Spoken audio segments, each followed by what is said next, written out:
First stall experience இந்த வீடியோவில் share பண்ணியிருக்கேன். நார்மலாக ஸ்டால் போடுறத பற்றி கேட்டோன்னா நம்ம வந்து ரெண்ட் கொடுக்குற மாதிரி இருக்கும். 1 டேக்கு இந்த மாதிரி ரெண்ட் கொடுக்குற மாதிரி இருக்கும். அது நான் எனக்கு தெரிஞ்சு கேட்டு போகும்போது ஒரு 2000 3000 அந்த மாதிரி சொல்லியிருக்காங்க. ஸோ அதனால் நான் அதை பெருசாகவே கண்டுக்கிட்டதில்ல. பட் பக்கத்து வீட்டில் வந்து அவங்க இன்ஃபோசிஸில் ஒர்க் பண்ணுறாங்க. அவங்க சொல்லிகிட்டு இருந்தாங்க இந்த மாதிரி கம்பெனியில் போடுவாங்க, நான் கேட்டு சொல்கிறேன் அப்படின்னு சொல்லிட்டு.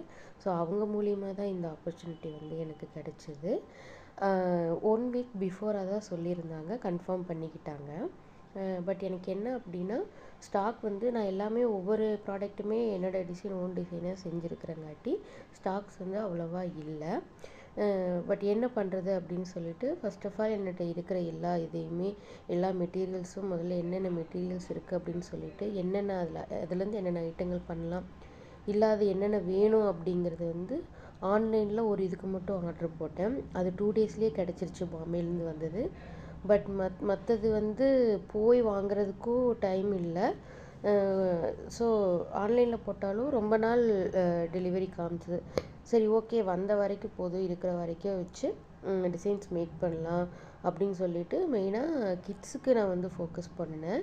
ஏன்னா ஃபேமிலி ஈவெண்ட் அப்படின்னாங்க. ஸோ கிட்ஸ் எல்லாருமே கூட்டிகிட்டு வருவாங்க அப்படிங்கிறதுனால ஸோ இருக்கிறத வச்சு கிட்ஸுக்கு மெயினாக பண்ணியிருந்தேன். ஒவ்வொரு வெரைட்டிஸ் பண்ணியிருந்தேன். வெரைட்டிஸ் அதிகமாக வச்சுருக்கணும் அப்படின்னு சொல்லிட்டு குவான்டிட்டியை விட வெரைட்டிஸ் அதிகமாக இருந்துச்சு. ஸோ என்னால் முடிஞ்ச அளவுக்கு தம்பியை வச்சுட்டு எனக்கு பண்ணுறதுக்கு ரொம்ப சிரமமாக தான் இருந்துச்சு. ஏன்னா அவன் அது எல்லாமே எடுத்துகிட்டே இருப்பான். ஸோ பண்ணுறக்கே விட மாட்டான். அதனாலேயே என்னால் கண்டினியூவாக இது பண்ணாமல் இருந்துச்சு. அவன் தூங்கும்போது மட்டும் செஞ்சிட்ருந்தேன். அவன் தூங்கும்போது ஸோ அவன் அப்படியே அவனை டைவர்ட் பண்ணிவிட்டு செய்கிற மாதிரி தான் செஞ்சேன். டே அண்ட் நைட்டாக செஞ்சேன். ஒரு 1:00 வரைக்கும் கூட நான் செஞ்சேன். 2:00 செஞ்சேன். அது அந்த மாதிரிலாம் இருந்துச்சு. ஸோ முடிஞ்ச அளவுக்கு நான் ஒரு எல்லாத்தையும் செஞ்சுட்டு ஸ்டாக்ஸ் வந்து ரெடி பண்ணிவிட்டு, சரி ஸ்டாலுக்கு என்னென்ன கொண்டு போகிறது நானே ஒரு ஓரலாக பார்த்துக்கிட்டேன். ஸோ எப்படியும் ஆன்லைன் பேமெண்ட் தான் எல்லோரும் பண்ணுவாங்கன்ட்டு ஒரு ஜெராக்ஸ் காப்பி, தென் ஸ்டாலில் வந்து அங்கே விரிக்கிறதுக்கு கிளாத் எடுத்துக்கிட்டேன். தென் ஸ்டாலுக்கு போகிறக்கு இன்ஃபோசிஸ் ஆஃபீஸ்க்கு போயிருந்தோம்.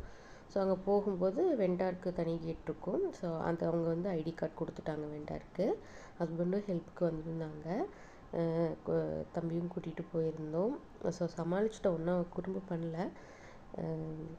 ஒரு நல்ல எக்ஸ்பீரியன்ஸாக தான் இருந்துச்சு. எனக்கு ரொம்பவுமே ஆசை ஐடி ஆஃபீஸ்க்குள்ளே போய் பார்க்கணும் எப்படி இருக்குது அப்படின்னு சொல்லிட்டு. அது மூலிமா இந்த இதுவும் நிறைவேறிடுச்சு, ஆசையும் நிறைவேறிடுச்சு. போயெல்லாம் சாப்பிட்டு பேனர் வச்சுருந்தாங்க. ஸோ அந்த பேனரில் கூட ஸ்டோரோட நேம் எழுதி என்ன விற்கிறாங்க அப்படிங்கிறத சொல்லி போட்டிருந்தாங்க. போய் ஸ்டோர்னு சொல்லிவிட்டு உமன் ஆக்சசரிஸ்ன்னு சொல்லி போட்டிருந்தாங்க. அதை நான் ஆக்சுவலாக போகும்போது பார்க்கவே இல்லை. எல்லாம் முடிச்சுட்டு ஈவினிங் 5:00 வரும்போது தான் அது பார்த்தேன். ஸோ அது பார்க்குறக்கே ரொம்ப கிரேட்ஃபுல்லாக இருந்துச்சு. நினைப்பேன் நான் ஸ்டால் போடணும், இந்த மாதிரி பண்ணணும்னு. பட் இன்வெஸ்ட் பண்ணுற அமௌண்ட்டே ஒரு 2000 3000 வரும். ஸோ எனக்கு கொஞ்சம் இதுக்கு மெட்டீரியல்ஸ் காஸ்ட்டு கூட எனக்கு அவ்வளோ வராதே அப்படிங்கிற ஒரு தாட்லேயே விட்டுருவேன். பட் இதுக்கு வந்து இவங்க ஒரு பெஸ்ட்டு ஆப்பர்ச்சுனிட்டி. ஸ்டாலுக்கு வந்து இன்வெஸ்ட்மெண்ட் எல்லாம் எதுவும், அதாவது ரெண்ட் மாதிரியோ இல்லை முன்னாடி ப்ரீ புக்கிங்க்கு அந்த மாதிரிலாம் எந்த அமௌண்ட்டும் கிடையாது. ஜஸ்ட் அவங்க ஹெச்ஆர் கால் பண்ணி ஒன்ஸு கன்ஃபார்ம் பண்ணிட்டாங்க அப்படின்னா நம்ம போய் போட்டுக்கலாம். ஸோ எனக்கு தெரிஞ்ச மாதிரி ரொம்ப டெக்கரேஷன்ஸாக எல்லாம் எதுவுமே எடுத்துகிட்டு போகல. ஒரு 2 கிளாத் எடுத்துகிட்டு போயிருந்ததே ரொம்ப யூஸ்ஃபுல்லாக தான் இருந்துச்சு. இருக்கிறதுலையே கொஞ்சம் வெரைட்டிஸ் வச்சுருந்தேன். இயர்ரிங்ஸு, ஹேர் பேண்டு, நெக் பீசஸ்லேயே வந்து காட்டன் பீட் யூஸ் பண்ணுறது, தென் இந்த மாதிரி பியூர் பீட்ஸ் எல்லாமே யூஸ் பண்ணி வச்சுருந்தேன். எல்லாமே சூப்பராக போயிடுச்சு. நான் வந்து எக்ஸ்பெக்ட் பண்ணவே இல்லை. நான் இவ்வளோ நாளாக தெரிஞ்சவங்களுக்கு மட்டும்தான் வாங்கிட்டு இருந்தாங்க. ஸோ அதனால் நான் என்ன சொல்கிறது, ஒரு பெருசாகவே நினச்சிக்கல. பட் இங்கே ஸ்டால் போட்டதுக்கப்புறம் நிறைய காம்ப்ளிமெண்ட்ரிஸ் கிடச்சிது. குட்டீஸ்க்கெல்லாம் ரொம்பவுமே பிடிச்சிருந்துச்சி. ஸோ எனக்கு அது பார்க்கும்போது ஓகே, நம்ம இவ்வளோ நாள் வந்து நல்லா தான் செஞ்சுட்டு இருந்திருக்கோம் போல் அப்படிங்கிற ஒரு எனர்ஜியே எனக்கு கிடச்சிது. ஸோ இதை விட்டுறக்கூடாது அப்படிங்கிற ஒரு தாட்டுமே இருந்துச்சு.